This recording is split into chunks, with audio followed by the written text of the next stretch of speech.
Hey Brian, it's about that time for Classics Week.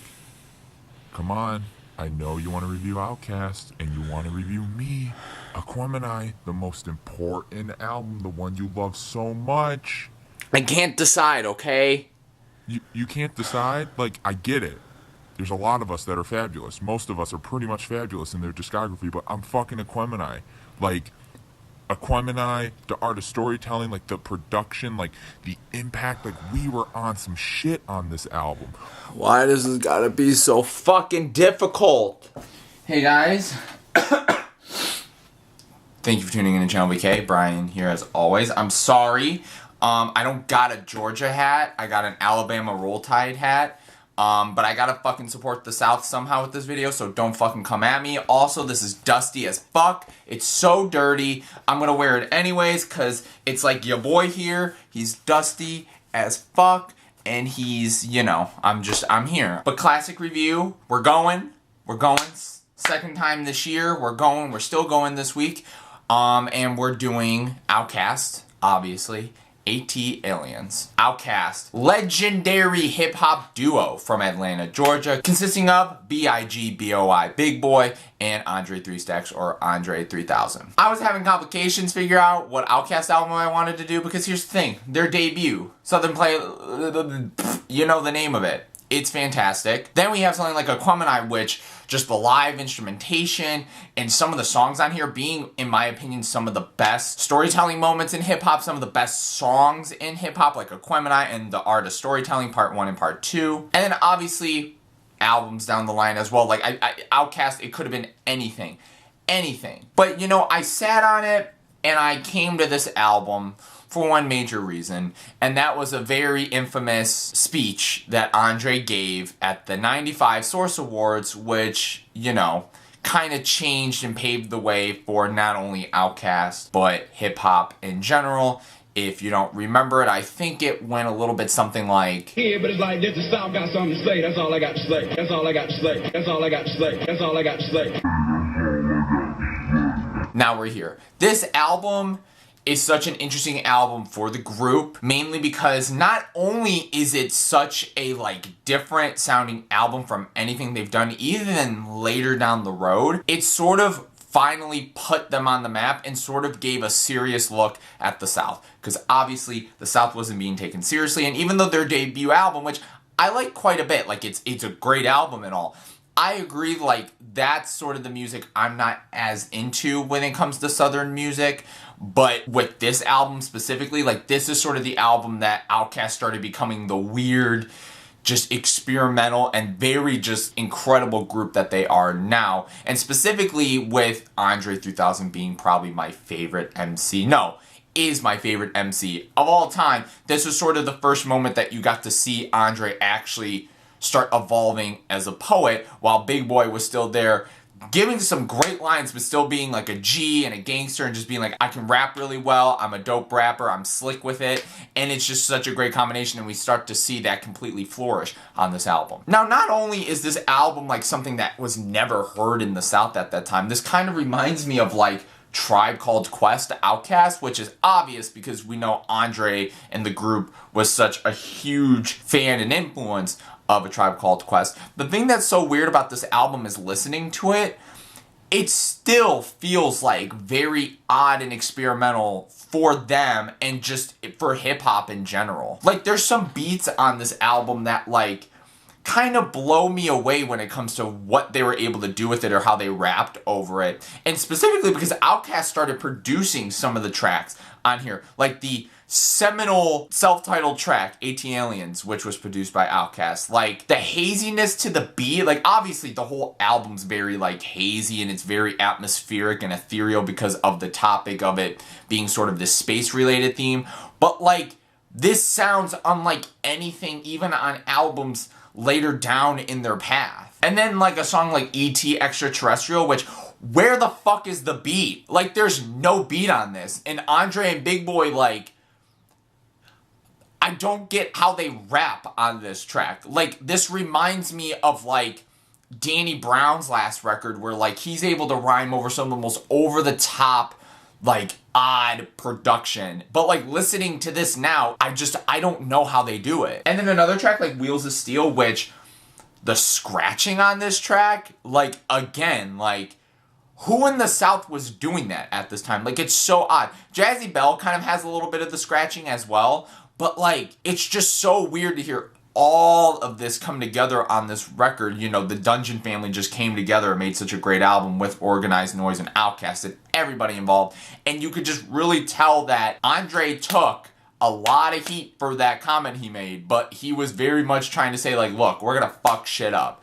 And that's exactly what they did. And the album in itself is sort of this really interesting view on, you know, the idea of being alien. You know, obviously OutKast has a great way of talking about topics. There's a lot of stuff about hood and gang related stuff. There's a lot of like fun braggadocious stuff like Two Dope Boys, which is sort of the first real track that starts it off, which just bar after bar. This again, like, this is another example where this beat sounds like a boom bap beat. Like there's some hard hitting drums to it. And it's just, again, but it's very spacey. I love the horn samplings throughout the track too. And in a song like Wailin, which is one of the shorter tracks on here, is once again just Big Boi and Andre just spitting dope bars and just stunting on people. And I love sort of, again, the hard-hitting beat. There's some really cool funky guitar in it, and the twinkling pianos I thought were a nice touch too. But obviously, as I mentioned before, this is sort of the album that we start to see Andre kind of elevate to these poetry levels. There's obviously a lot of tracks on here that sort of bring that up. Something like Babylon, which obviously I love sort of the whole,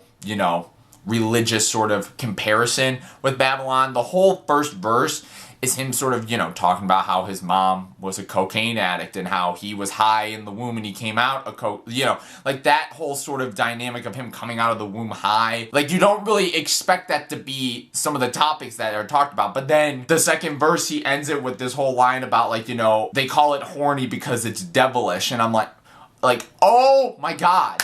And then obviously Andre's sort of iconic hook on ATLiens where the, you know, the oh yeah, you're like just so iconic. But hey, Big Boi still got some lines because on that same track, you know, cooler than a polar bear's toenails. Like, who doesn't love that line? And then I know Andre has that, you know, softly, you know, softlit as I play piano in the dark. Like I said, like they both just kill it on this album. But at the same time, Big Boi has some like really interesting discussions about topics. Like something on Wheelz of Steel, which he sort of opens the second verse with sort of a line that, you know, we've heard maybe many rappers say, maybe after, before, but sort of him kind of comparing the idea of, you know, it takes a mom 9 months to birth you, but it takes somebody like 30 minutes to kill you. Like, again, like I know in a context way, that might not be like the overly most complicated line ever, but it's real shit. Like I really think Big Boi's approach to stuff is still just as deep in his own way like Andre's. Now, even though there is still a lot of experimental stuff on here, to go back to a track like Babylon,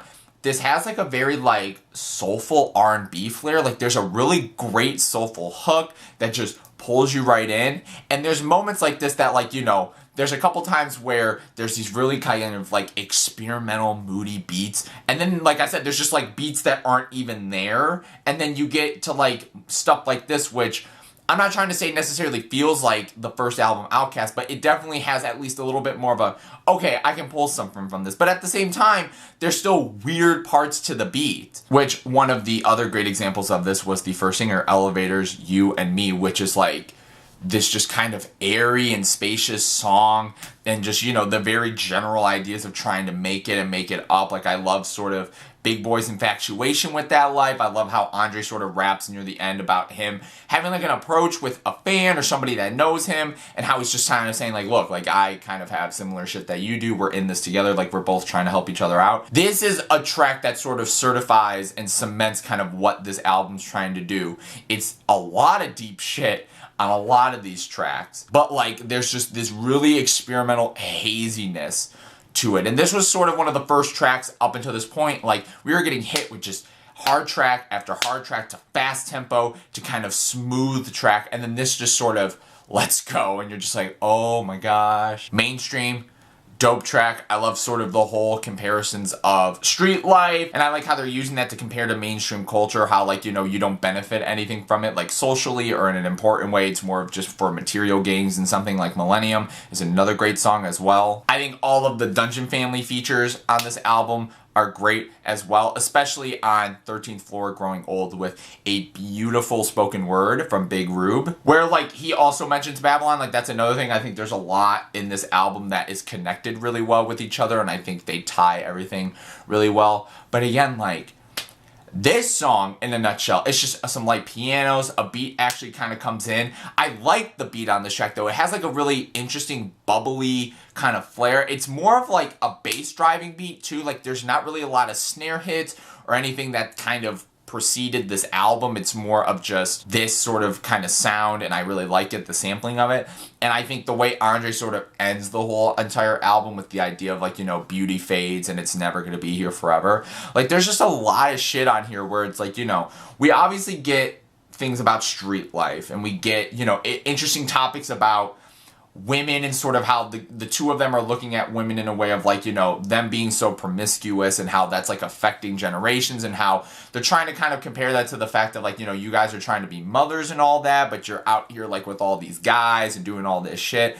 Like there's just a lot of stuff here, and you can kind of tell that like the other reason why this album's so great is like once we get to later albums, they both kind of get in sort of this path and this niche and this very comfortable one in that way. And it's cool to see them trying to transition out of what their first album is, because it's cool to sort of hear, like specifically Andre sort of double back and say like, you know, I looked at women a certain way, now I look at them as queens, and sort of, you know, Big Boi kind of doing the same thing where he's, you know, stuff in his past coming forward, but they're doing it in a really cool way, and it's cool to sort of see that progression through here, because again, like, if you're gonna do something so experimental and then throw such great topics, but we're also seeing you progress as artists, I think this is sort of the greatest example of like, this is OutKast becoming who they are, but it's also like kind of a one-off album. It's super experimental. They were changing so much up, and like so much of this album lingers on through the rest of their discography, but at the same time, like this was such an important step for them. Because even